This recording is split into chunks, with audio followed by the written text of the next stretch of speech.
તો નમસ્કાર મિત્રો, હાલો આજે આપણે બનાવવાનું છે આલુ સેવનું શાક.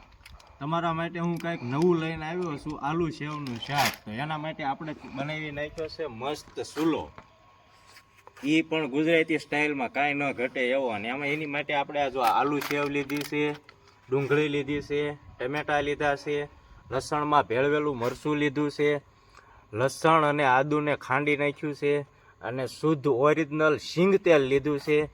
તો આટલી આપણે આમાં આટલી વસ્તુ જોઈએ. પહેલાં આપણે તપેલું મૂકી દેવું ચૂલા ઉપર, અને તેમાં આપણે હવે શુદ્ધ આ સિંગ તેલ છે, અમારે આ સિંગ તેલ છે, તો આપણે આ સિંગ તેલ તેમાં નાખીશું. તો હવે આપણે આ તેલને ગરમ થવા દઈશું. આપણું તેલ હવે ગરમ થઈ ગયું છે, તો આપણે હવે નાખવાની છે રાઈ.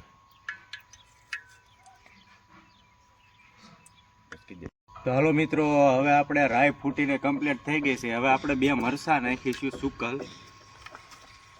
અને હવે આપણે થોડુંક જીરું નાખીશું. જીરું કમ્પ્લીટ થઈ જાય એટલે આપણે આ લસણ આદુ બધું ખાંડેલું છે તે નાખીશું. હવે તેને થોડુંક આપણે હલાવી નાખીશું. હાલો, હવે કમ્પ્લીટ થઈ ગયું છે. હવે આપણે આ ડુંગળી નાખીશું.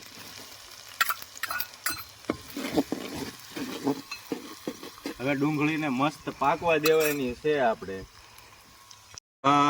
હવે આપણી ડુંગળી પાકીને કમ્પ્લીટ થઈ ગઈ છે. હવે આપણે નાખશું ટમેટા.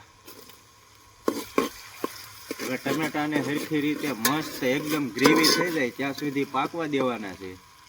તો હાલો આપણે મસ્ત તાપ કરવી અને મસ્ત પકવીએ. આપણા ટમેટા અડધા પાકી ગયા છે. તો હવે આપણે એમાં સ્વાદ અનુસાર આપણી જેટલી જરૂર પડે એટલી હવે હળદર નાખશું. પછી આપણે જેટલી જરૂર પડે એટલું મીઠું નાખશું. મીઠું નાખીએ અને હરખી રીતે પાકવા દેવાનું છે.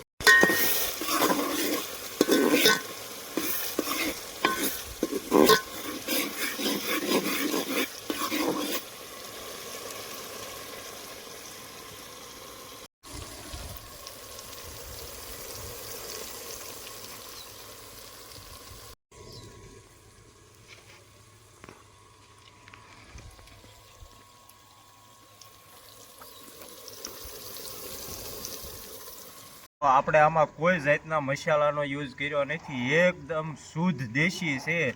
બધું દેશી, આપણે મરચું ટોટલિંગ વસ્તુ દેશી જ છે. આપણે દેશી જ ઇસ્તેમાલ કર્યો છે. આમાં કોઈ જાતની મસાલા કે કોઈ જાતનું મસાલા છે નહીં. તો જો આવી રીતે તમારે બનાવવું હોય શાક તો તમે ઘરે પણ બનાવી શકો. આપણે ટમેટા પાકીને કમ્પ્લીટ થઈ ગયા છે, તમે જોઈ લો. અને હવે આપણે લસણમાં ભેળવેલું મરચું છે તેને પલાળી દીધું છે, અને હવે આપણે ત્યાં નાખી દેવાનું છે. આને હવે આપણે સરસ રીતે પાકવા દેવાનું છે, મસ્ત કાંઈ ઘટે નહીં એવું. તો જોઈ લો મિત્રો, આપણું મરચું પાકીને કમ્પ્લીટ થઈ ગયું છે. જુઓ, મરચું એકદમ ફર્સ્ટ ક્લાસ પાકી ગયું છે. તો હવે આપણે આમાં નાખવાનું છે પાણી થોડું. ચાલો હવે આપણે પાણી નાખી દેવી. બસ જેટલું જરૂર હોય એટલું જ પાણી નાખવાનું છે. તો હવે આપણે આલુ સેવ નાખવાની છે. તો તેના માટે આપણે પહેલાં એક ડીશમાં ભેગી કરી લેવું આલુ સેવ. જોઈ લો ભાઈ, તો આ આલુ સેવ નાખવાની. તો આ આલુ સેવનું શાક 1 નંબર બને છે, શુદ્ધ ગુજરાતી. આમાં કોઈ જાતની ભેળસેળ નથી આવતી, કોઈ જાતનું કાંઈ મસાલા નહીં. વગર મસાલે તમારે એક પણ મસાલાની જરૂર પડતી નથી. આ આલુ સેવનું શાક તમે એકવાર ખાઈ જાઓ તો આંગળા છાંટતા રહી જાય છે. તો હાલો મિત્રો, હવે આપણે આમાં પાકી ગયું છે કમ્પ્લેટ, અને સેવ નાખવાની છે. તો હાલો આપણે સેવ નાખી દઈશું, અને આને મસ્ત રીતે હલાવી નાખીશું. હવે આપણે શાક બનવાની થોડીક જ વાર છે.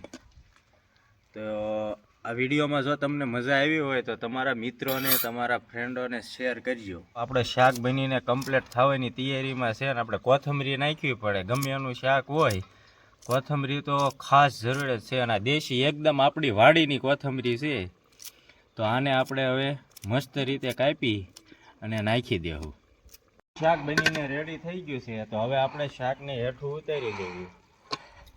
હાલો મિત્રો, હવે આપણે આમાં કોથમરી નાખી અને કમ્પ્લીટ કરી નાખ્યું છે. જોઈ લો તમે, આપણું શાક બનીને થઈ ગયું છે રેડી. તો જોઈ લો મિત્રો, આપણી ડીશ બનીને તૈયાર થઈ ગઈ છે.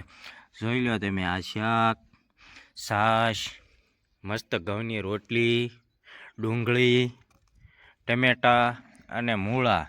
કેમ આવી ગયું ને પાણી?